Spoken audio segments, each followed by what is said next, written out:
You're listening to WCAT Radio, your home for authentic Catholic programming. Well, hello, and welcome to another edition of St. Paul's Letters to America.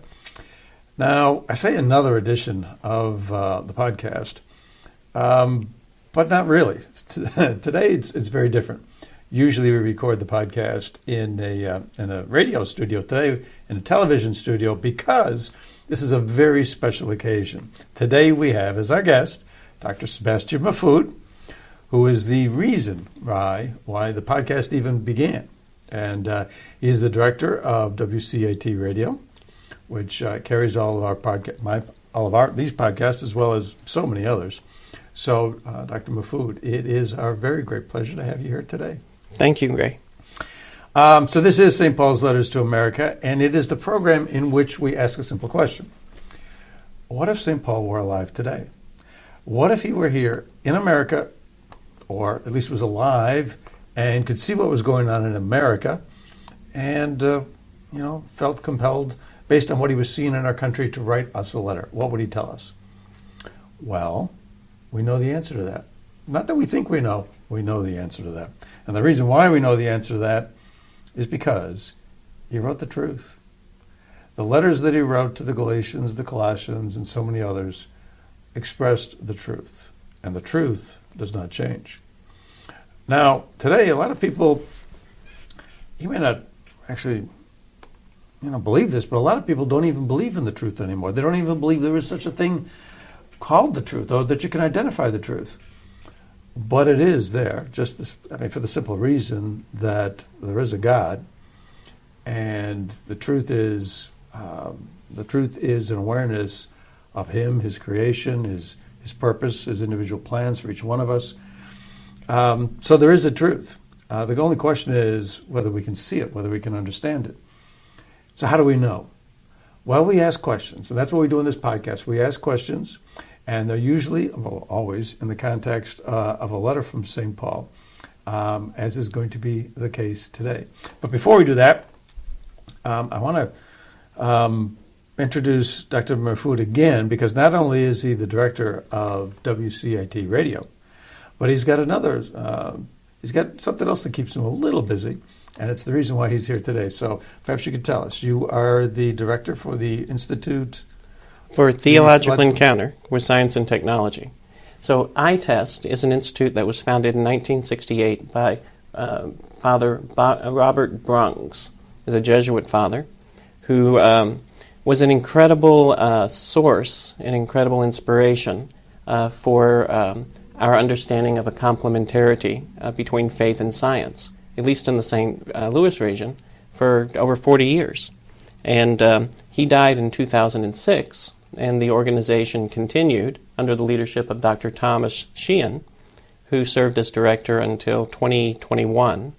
And then he stepped down, and I think I was just the last man on the ship. You were the last person? You were the likely candidate? You were the only available kind of person? I'd say it was one of those instances where you're in a room and people are saying, who could be the new director? And then somebody points to... that guy over there in the corner. He just stepped out. Let's elect him. And when he comes back, we'll surprise him with the announcement. So that's it. So you've been the director now for...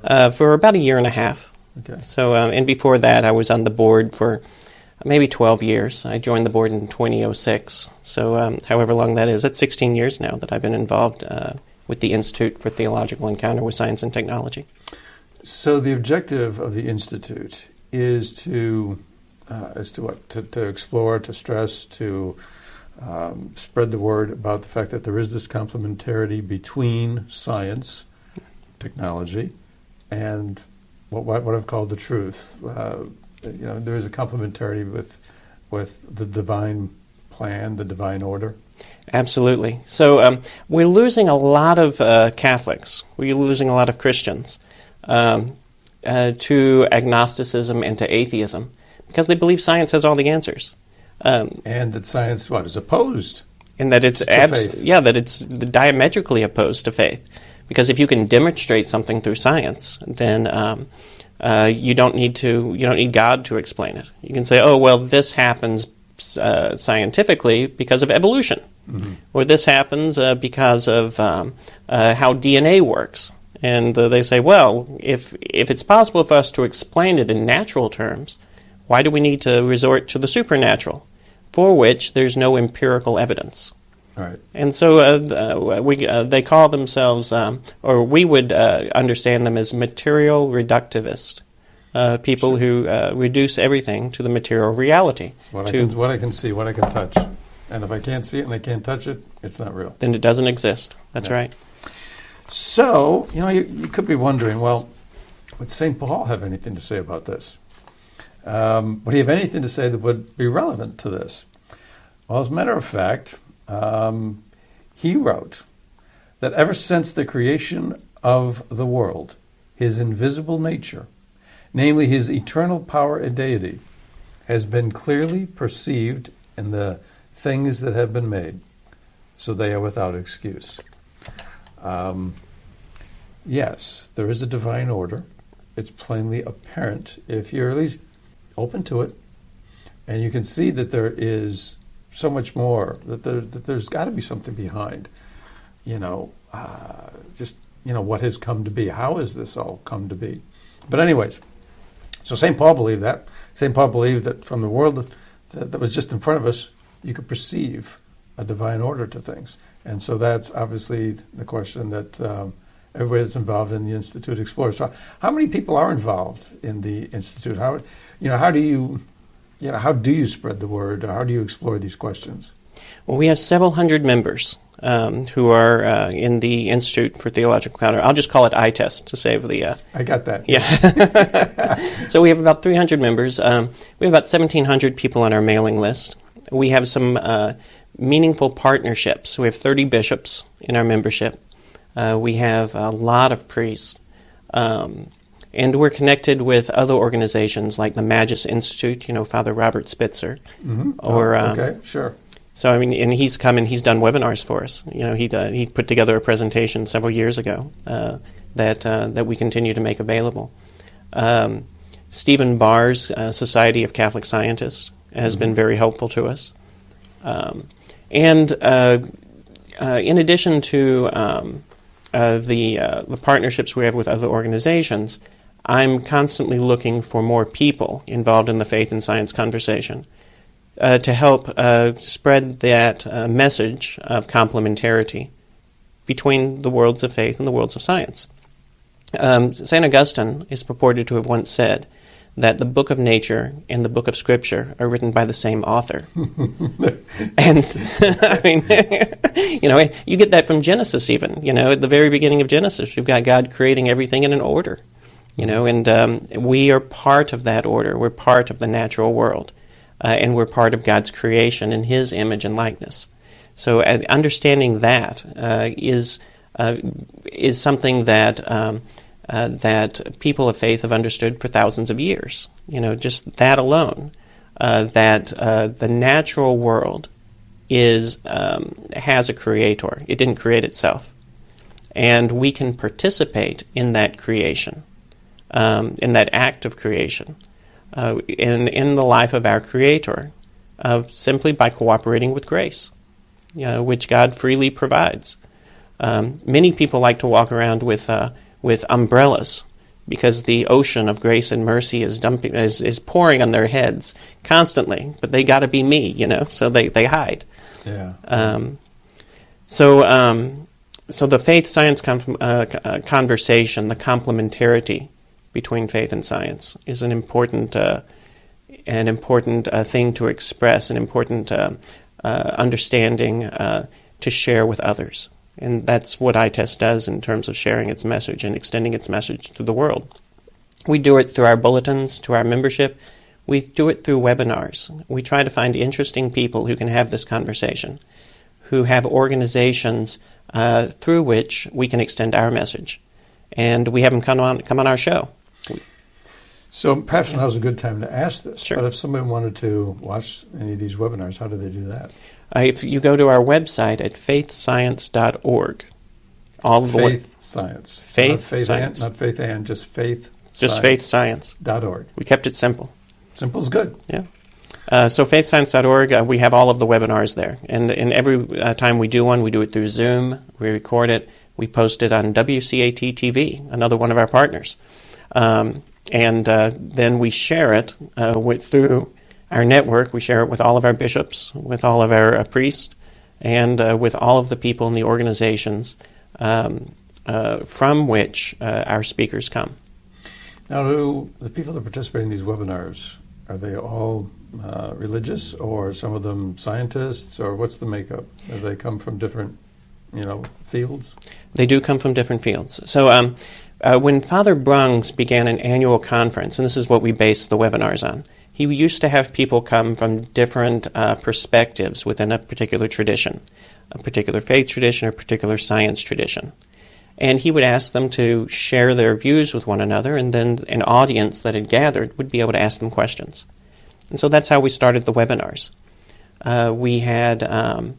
We would have people come who would express their understanding of how science or a scientific process works, physics, some of the hard sciences, chemistry, biology.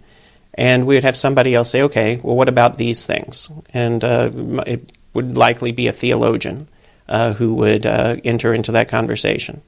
And at a certain point in the conversation, they are expressing the complementarity of faith and science. And that's... At certain points in the conversation, things converge? Things converge pretty much at most points in the conversation. Really? It's the recognition that they're converging, which is what happens at specific points in the conversation. They say, oh, wait a second, this what you're explaining as a scientific process is not at all at odds with the faith. It, in fact, helps demonstrate that the faith is coherent and cohesive. So there's some eureka moments. I mean, are there people, for example, who might be participating in this that kind of get maybe surprised by the fact that these things sort of coalesce? And that's when you see the questions pop up in the chat room. Uh-huh. And during the Q&A, the presenters will go through and they'll address those questions. Mm-hmm. And it's in that engagement with an audience, with people who are saying, well, wait a second, let me put you on the spot for a moment about this or that, where the insights are evident, mm-hmm. In terms of how the audience is able to find within this encounter between faith and science room for growth. All of a sudden you can just see, or maybe in the text message or the chat room comments, just sort of like see the wheels turning.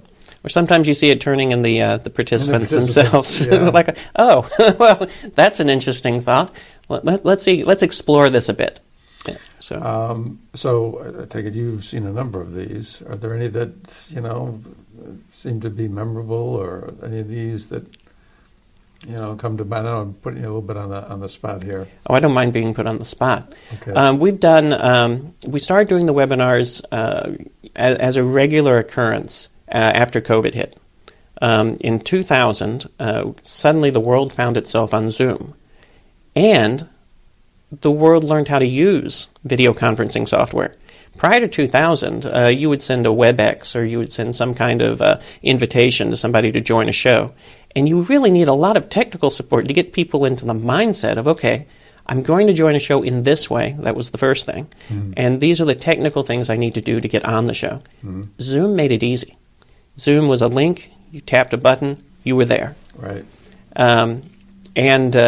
Zoom, from a presenter point of view, not that I'm doing a commercial for Zoom, by the way, but just the software itself is what enabled this to happen. Allowed us to invite people into a show, to mute their microphones so we didn't have the distraction coming from any ambient noise Right. that might be in their environment. Right. It gave us the opportunity to record, and even the opportunity to throw people into break rooms if we wanted to do breakout sessions. So there was a lot of useful aspects to this technology. But the most important thing was it was simple. So in 2000, I did a show, and I invited a couple of speakers to come and talk, and we gathered an audience. I thought, wow, that went over really well. We had about 40, 50 people show up. Let's do it again. So within another month, I had another show put together. So memorable ones, we did We did a show on the in vitro fertilization just recently, in what it means, for people to engage in that kind of activity, whether there are moral implications, is there a moral dimension to it? What does our faith say about it? Dr. Marian Erlakis was one of the presenters on that show. We did one with Dr. Elizabeth Rex, where she came and she talked about frozen embryos and embryonic transfer and whether or not it was licit. In America, we've got millions of frozen embryos because of the in vitro fertilization. What you do is you fertilize a lot of eggs, and you implant a few. And then those that you implant, you select which ones you want to keep based on their positioning. And those that you don't want to keep are aborted.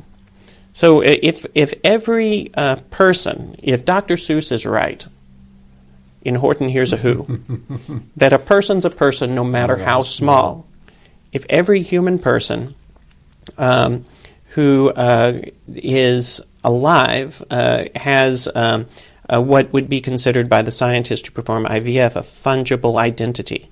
That is, there are 6 embryos implanted. We don't like 3 of them, or 4 of them, or 5 of them.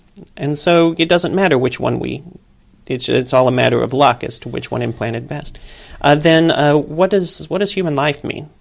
What does it mean for us to be sitting here today when we could have been otherwise a victim? You're fungible. Of this fungible identity, you know. Yeah. So shows like that, shows that talk about life and talk about our human experience, are those that are most memorable to me. We have lots of shows that talk about physics, and we have speakers like Dr. Tom Sheehan, who are very articulate in these programs. But the ones that talk about life have the most meaning to me, simply because of my I'm part of a pro-life ministry called Life Runners, which is run by a man named Pat Castle, who was on the board of iTest. I was able to recruit him, who was instrumental in helping our society understand that decisions like Dobbs versus Jackson are the right decisions. To overturn Roe v. Wade. We've been working on that one for decades. Well, now you're talking my language. From a legal question, that one is, because the thing about that decision that actually, it gets a lot of people animated. It's a scientific issue. Well, it deals with a scientific issue. It gets a lot of people animated, but really what it's about is human freedom. Right. When you talk about, a life in the womb, it's about human freedom. The fact that unborn child has a right to freedom, has a right to live. The Dobbs decision recognized freedom. It simply took the decision on this very controversial, from a societal point of view, controversial, a hotly debated issue, and put it in the hands of the people instead of 9 guys in Washington, D.C. who nobody elected to their office. And so, that's it. It's one of the things that we talk about on the podcast often enough, which is simply this idea that, humans have this dignity, humans have a freedom. And, it's funny that that should cause so much consternation in people, like when you recognize freedom. It's in our Declaration of Independence. All men have a right to life, liberty, and the pursuit of happiness. Liberty is freedom, but before liberty, you need life. We've been talking about that for over 200 years, 250 close to. So why it should be a surprise to anyone that should be a central tenet of our existence as an American people. But even in this, it seems like we're just at random sort of touching on a certain issue, and even in this, you can see the complementarity, because is the desire for freedom, is the satisfaction that we get from being free, is the angst or the disturbance that we feel when we're not free. is that part of our created human nature? Is that part of the order of things? I mean, that's because this desire for freedom, that's not something you can touch or you can see, but it is real, is it not? It's an effective argument against material reductivism. There you go. Against scientism. There you go. Which would reduce everything to the material world. You use big multisyllabic words for me, so I don't know. That's a little disconcerting. I get most of my multisyllabic words from my good friend Dr. Gerard Verschuren. That's a good name for him to have, Dr. Gerard. It is, yeah, it is, isn't it? Gerard Verschuren is one of my authors. So in addition to my being the director of iTest, I also own a publishing house. And I published almost 300 books. It's 294. I'm going to hit 300 this month. This month? This month. Oh, very good. And I'm going to have my King Leonidas party. 300. We are Sparta. So Gerard Verschuren is responsible for, I don't know, maybe a dozen of those books. Is he really? And he's about to do a webinar this month called Faith That Makes You Think. Okay. And it'll be a broadcast on WCAT radio and WCAT-TV. But you, if anybody would like to come to that webinar, I know I'm dating the show at this point, please go to faithscience.org and just register. And it's going to be an incredibly enjoyable experience to hear him talk about faith and science. He's a geneticist, is his background. But he says, look, everything we know about science teaches us there's God. Well, it's funny because Dawkins is a geneticist as well. He considers himself to be an evolutionary biologist. Okay. So, at a certain point in whatever agenda you've got, whatever ideology you're pushing, there's an agenda behind it. And so whenever somebody talks about something that is just, we can demonstrate that there is no God because evolutionary processes take a long time, and we've got enough time to be able to demonstrate this. And if we get into wiggle room, we can always say, well, maybe there's multiple dimensions. At which point we just make up the philosophical, like an alternate order, an alternative reality, just to make up for the gaps that we have in our explanation for things. And given that there's no empirical evidence for things like multiple dimensions, or for any made-up philosophy, the people who stress the empirical are incoherent. Well, then all of a sudden use the non-empirical when it suits them. Right. So so that's what makes our faith very coherent. I mean, we can demonstrate that there is a creator. If there's certain things we don't know scientifically, we're not going to throw ourselves back on scientific eschatology, which is, eventually man will figure these things out. Yes. We can simply say, God created the world for us to explore and understand. By discovering the world, we can encounter God, because this is a place that He's given us in our flesh and our bones to explore and understand. In fact, Stanley Yaki, an incredible theologian, Jesuit father, and an incredible scientist, once said that Christianity is what made modern science possible. And the reason is Christianity taught us that there was an order to all things. And therefore, it gave us permission to explore that order. And once we started exploring that order, science followed. Yeah. Everything we do empirically is a discovery of the incredible and wondrous creation of God. The capacity to reason and explore these things and discover these laws of physics and so forth. I mean, that's all because of the intellectual capacity that came from where? I mean, it just came from out of nowhere. I had a discussion with somebody one time, and they fell back on that defense that you were talking about. Well, science will discover the answer. We don't know the answer yet, but that's only because we haven't had enough time. Eventually, science will come up with the answer. And the question was, okay, but what happened before the Big Bang?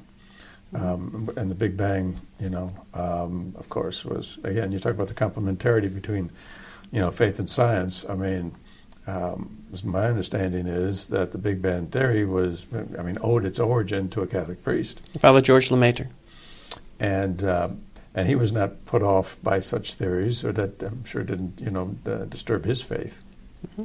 But this one gentleman that I was having this debate with one time said, well, we don't know the answer to that yet. We don't know what happened before the Big Bang, but science hasn't discovered it yet. And I said, well, the question is really, and I don't know if this was from Aquinas, where I was borrowing this rationale from, but I was like, well, how do you get something out of nothing? Because if you didn't have matter, universe, you didn't have the material universe before the Big Bang, and all of a sudden you did. So before the Big Bang, you had nothing. Mm-hmm. Because if there was something before the Big Bang, then well, where did that come from? But if there was nothing before the Big Bang, that means that the Big Bang created something out of nothing. So how does that happen? And he just fell back on this defense that you mentioned. I said, well, no, it's not a scientific question.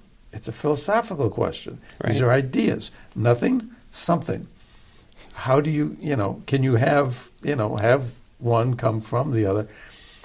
And he didn't really want to engage in that discussion because I think people are so now conditioned to think, well, science will explain everything. I can stop thinking. Yeah. Proponents of scientism are like proponents of any ideology. They don't need to know the answer because exploration of that ideology may expose its flaws. So they're perfectly fine to shrug their shoulders and say, well, the scientist will figure it out. I don't have to worry about it. At which point you say, well, wait a second, but are you comfortable landing there?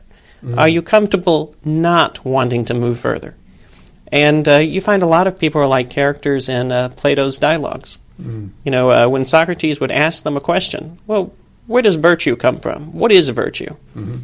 They're comfortable falling back on bromides and platitudes because the moment that they start thinking about what might be a real response, what might be at least something that would be adequate enough to put Socrates at bay, they have to uncover a truth about themselves. Mm-hmm.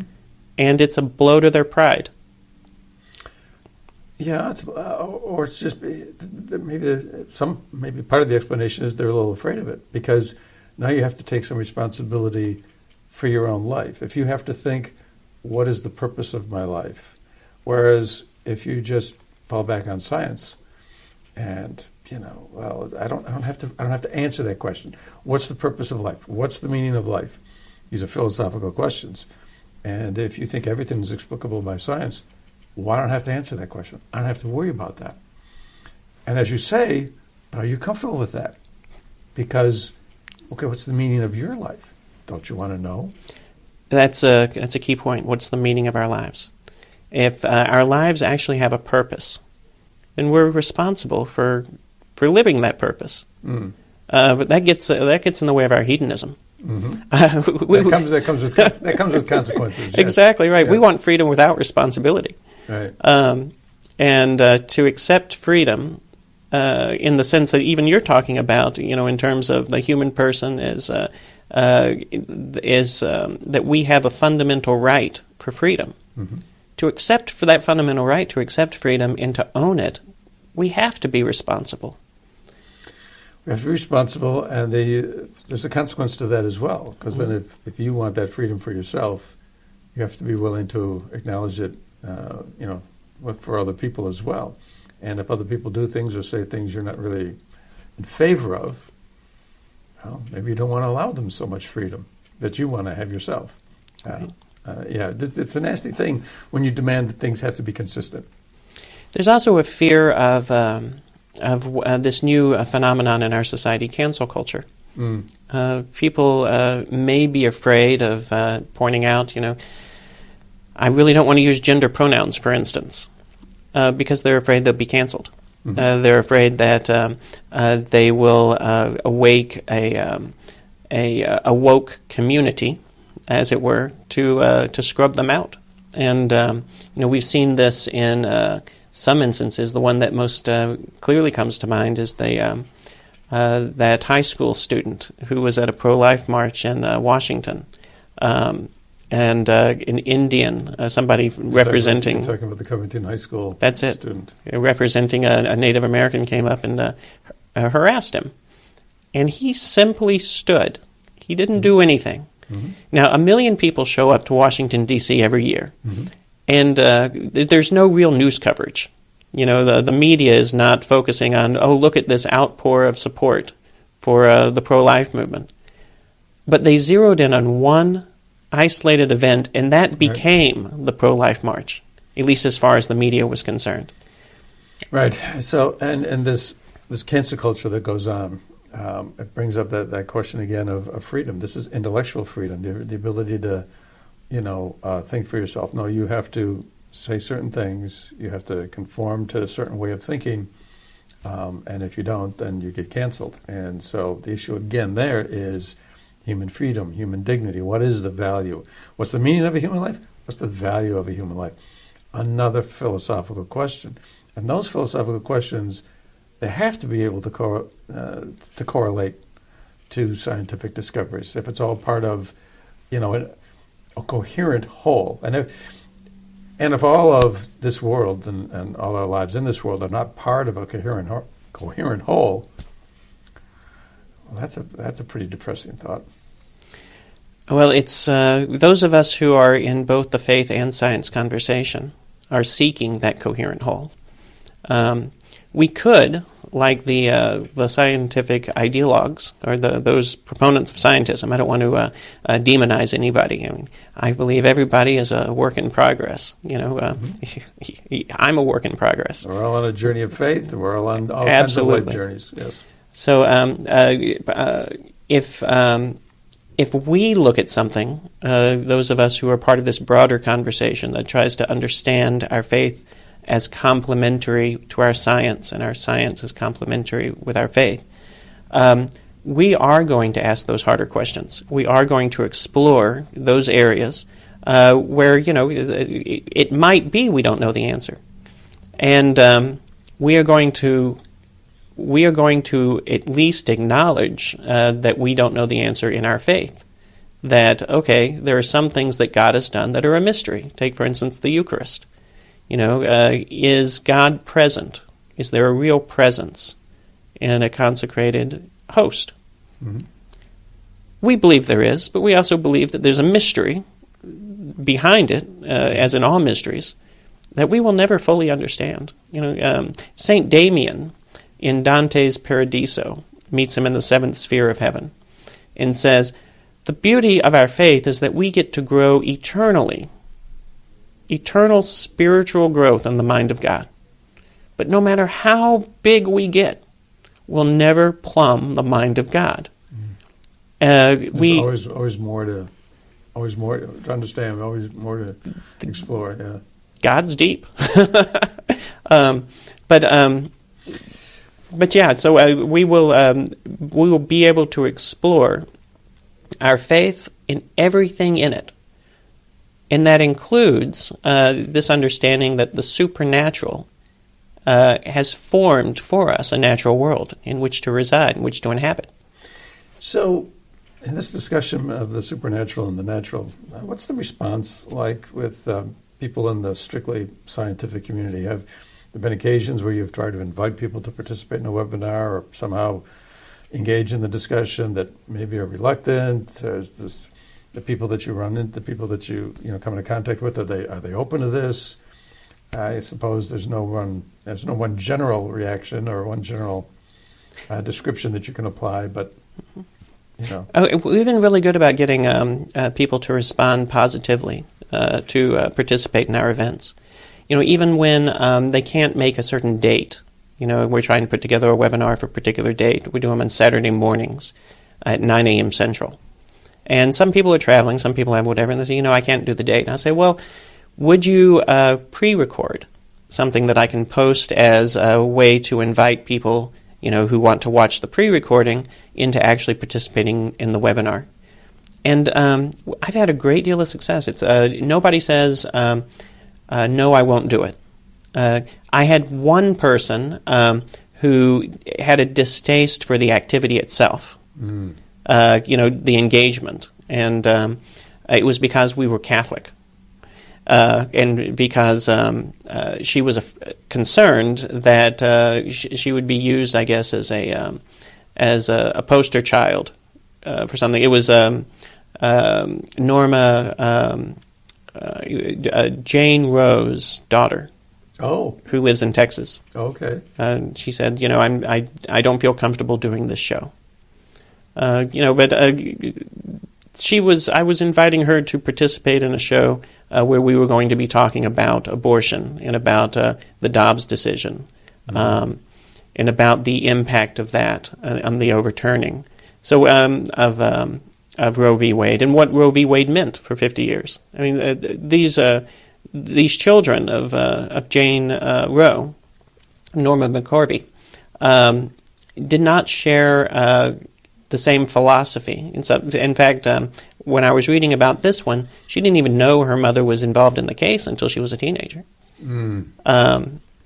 So that's the one instance I can recall where I reached out to somebody and I did not get a good response. But you know how that must have been like for somebody. I mean, you're a child of, the woman who was, really the catalyst for 50 years of abortion. Would that be, a little, I don't know, disturbing to your inner peace? I mean... Well, her mother repented. Her mother... her mother did, yeah. Yeah. And, that is right there itself an opportunity for conversation. You suddenly see the consequences of a decision like this, and 60 million babies dead in this country. It's over 500 million worldwide. With the way that we export the pro-abortion activities, the pro-choice activities, in education programs that come with Planned Parenthood solutions. Right. Yeah. The final solution. Oh wow, if this is going to be inconvenient for us, let's just kill it. And right. And it's not just with a matter of inconvenience. It used to be, it should be safe, rare, and legal. And now it's more, this is our right, and we should be able to do it whenever. And I don't even think it needs to be safe anymore, because you can have doctors who are not doctors performing these procedures. So, I mean, where's the medical review? I mean, you point this out to a pro-choice person, they've got responses already ready for all of these considerations, where we say, well, wouldn't that get in the way of? And they go, no. So, isn't that incoherent with? And they go, no. I just admire Pat Castle in the work that he's done for helping clarify how a pro-life position is much more coherent in terms of life, liberty, and happiness. Oh, yeah. I mean, a lot of times a rational discussion is not quite so welcome, because there are a lot of inconsistencies that you can point out in the pro-choice position. And so that's why I was wondering, like, when you try to get people to get to be engaged in the discussion, I mean, I'm sure that there, it's be some people that wouldn't be quite so open to that. But people that are, intellectually honest, yeah, I'm sure they would have no problem. Yeah, let's explore this. Let's discuss this. And of course, that's really the only way anybody ever really grows, or through exploration of topics that may be uncomfortable, particularly when they affect who we perceive ourselves and our identity. In a world of identity politics, there's lots of ways to hang your hat, as it were, metaphorically, on a particular identity, and die on that hill. To just mix some metaphors. Right. But if we can truly see ourselves as who we are, our identity is not based on a particular ideology. It's not based on a particular ism. It's based as children of God. That's our identity. So what we do with that identity in terms of exploring those areas of our lives, those areas of our thought that are at variance with our identity, our true identity as children of God, created in the image and likeness of God, that's what will help us grow spiritually and personally. Well, and on that, I mean, when you think about it, the Catholic theology, Catholic philosophy, way of looking at life. You talk about the Eucharist. All of it relates to, all of it involves to some degree this idea that we're all part of one large group. We're all part of this human family of Christ. We're all connected. We're all united. Whereas if you look at things from a purely biological point of view, and we've got no existence other than just what happens by happenstance, we're just a bunch of molecules and physical elements and so on and so forth, then we've got no responsibility to anybody. We really don't. We're not part of a large human family. Some people could be more important than other people. Is that really true? Is there a truth in that we're totally disunited? Or does it feel more right to think that, no, we are all connected? And if that feels more right, well, then why? Why are we all connected? Yeah, go ahead. Oh, to agree to that, you'd have to agree that mankind has a common nature. Mm-hmm. And the moment you agree that mankind has a common nature, you suddenly say, wait a second, would there be a law, a natural law, that would oversee that? Something with which we, who have a common nature, can participate. And then you're suddenly held accountable. Well, from the famous stories I like to tell, it's a Eucharistic miracle story. It's about a gentleman named André Froissart, and he described himself as a perfect atheist, which meant that he didn't bother wasting his time talking about whether or not there was a God, because the answer is so clear it's not worth wasting your time to even discuss it. And he had a friend of his who went into a Catholic church one time, and he said it was going to be a few minutes. Well, his friend took too long, so he followed him into this church in Paris, 1935, at 5:10 on a certain afternoon. And he came out of that church at 5:15, saying that he was Roman Catholic and that he'd always been Roman Catholic. Because everybody is Roman Catholic. Why? Because there is one Christ. Because all of humanity are the children of Christ, that there is a God, and we're all, these sons and daughters of this one God. It's an approved Eucharistic miracle. I mean, that just doesn't just happen. How did that happen? Well, he walked in, the church that he happened to walk into was a church where they practiced perpetual adoration of the Blessed Sacrament. And he had just this amazing mystical experience that he describes in a book which is not that easy to find these days. It's out of print and so forth. But it's one of these stories that is just so amazing. And, again, that speaks to the fact that we are all united. And, that's a wonderful question to explore with somebody who would believe solely in a scientific, empirical view of things, that believes, well, no, there's nothing other than what we can see. But that's again where the philosophical has to meet the scientific, and that's what you're all about. Well, that's grace. If André Froissart looked in the direction of the Eucharist, mm-hmm. and was so profoundly impacted by his experience, that mystical experience with the divine, which is what a mystical experience is. If he looked in the direction, and suddenly he was prompted to cooperate with the grace of God. Oh, he saw it was an absolute gift from heaven, because he saw what he describes. It's a beautiful description, and he says, words can't describe it, but even the words that he uses to try to describe it, they're just beautiful. They're just beautiful. But it was an absolute mystical experience where he saw what person standing next to him would not have seen. Sure. Perhaps because he was given this particular grace, he was given this particular blessing. So, but anyways, so what? Now that you've been director now for a couple of years, what would you say if I was asking like what feels most rewarding, or what feels rewarding to you about this particular role? What do you think, the place of the Institute is? What does it contribute? How do you personally, I guess, sort of, feel about the job of the Institute? I can see myself being director a very long time. When I first accepted the responsibility, it was a responsibility. I was like, well, Seriously, there's 12 of us on the board here and nobody else wants it. But as I've grown into it, I've started mapping a lot of my other activities around it. So I own a publishing house, En route Books and Media. I've started publishing a lot more books that deal with the complementarity of faith and science. And if you go to enroutebooksandmedia.com, I've even got a section, Faith and Science, where people can explore the books that have been published just in the past couple of years.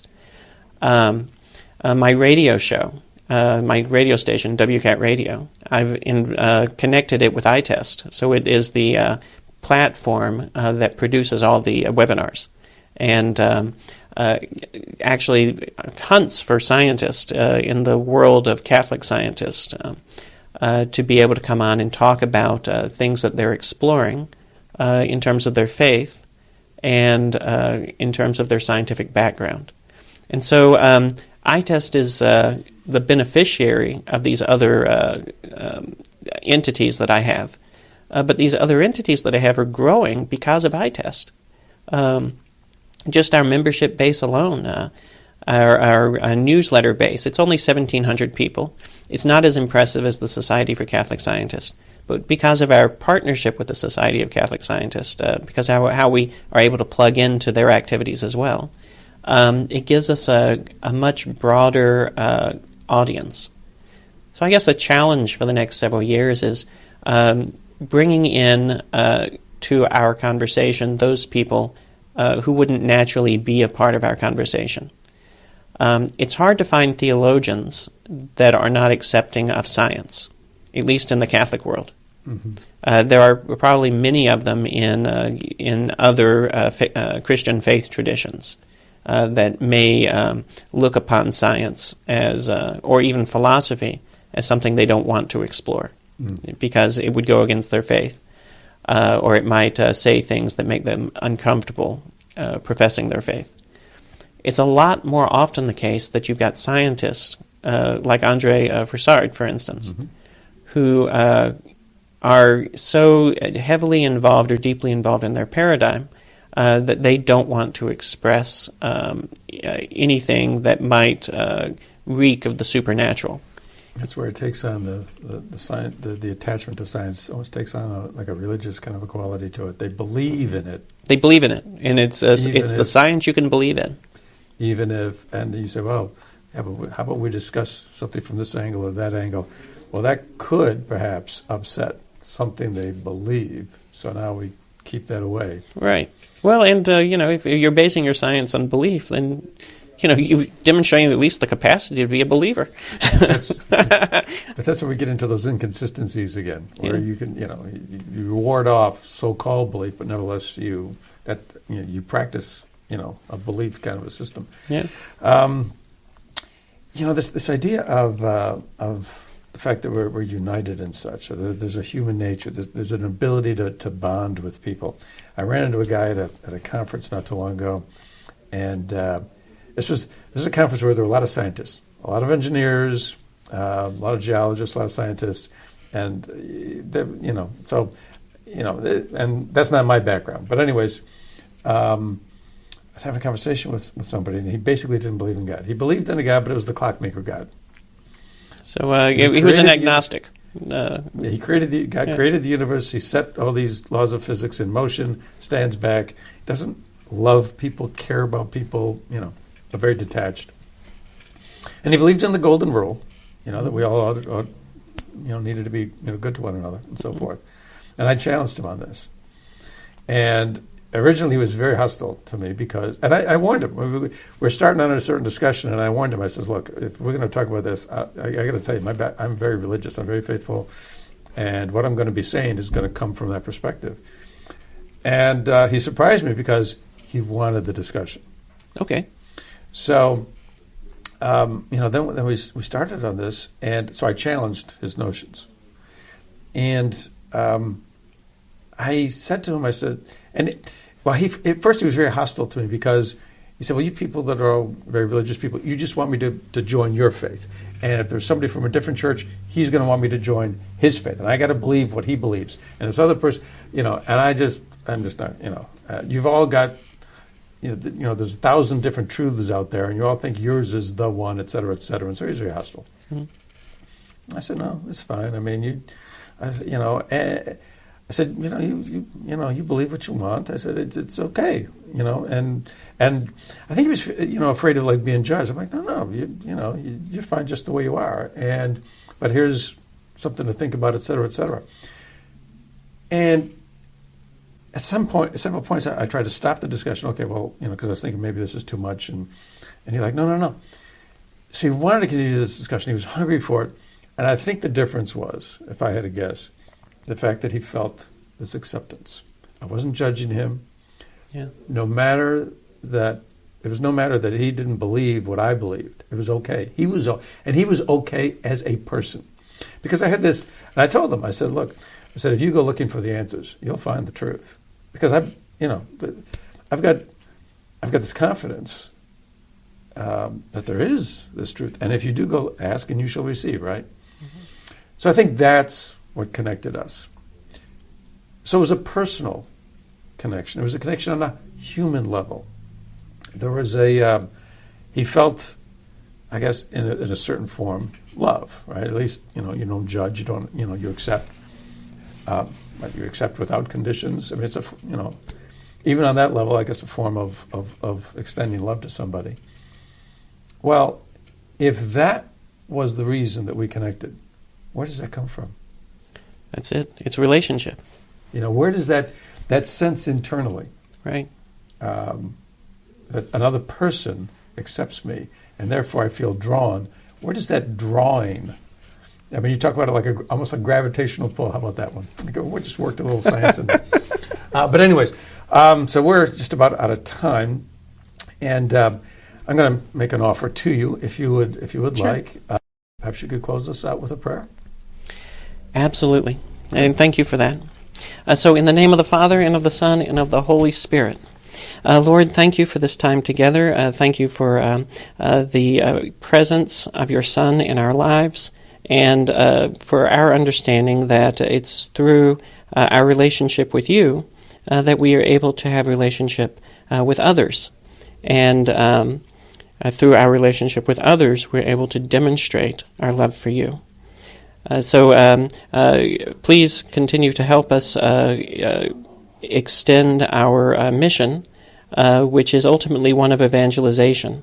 It's ultimately one to proclaim the glory of the gospel, of the glory of your Son, through the Gospels, to the world, as He asked us to do. So please also help us with the intentions in our hearts, in the intentions of all of the viewers of this video, that we may continue to grow in our faith and in our love of you and of our everyone, even those, especially those who don't agree with us on many things. With all this we pray in Christ's name, in the name of the Father, and of the Son, and of the Holy Spirit. Amen. Dr. Mahfood, thank you so much for being with us here today. Thank you. Really enjoyed it. We hope you've enjoyed it. We hope you come back and listen to another episode. Until then, God bless. Hello, God's beloved. I'm Annabelle Mosley, author, professor of theology, and host of Then Sings My Soul and Destination Sainthood on WCAT Radio. I invite you to listen in and find inspiration along this sacred journey we're traveling together to make our lives a masterpiece and, with God's grace, become saints. Join me, Annabelle Mosley, for Then Sings My Soul and Destination Sainthood on WCAT Radio. God bless you. Remember, you're never alone. God is always with you.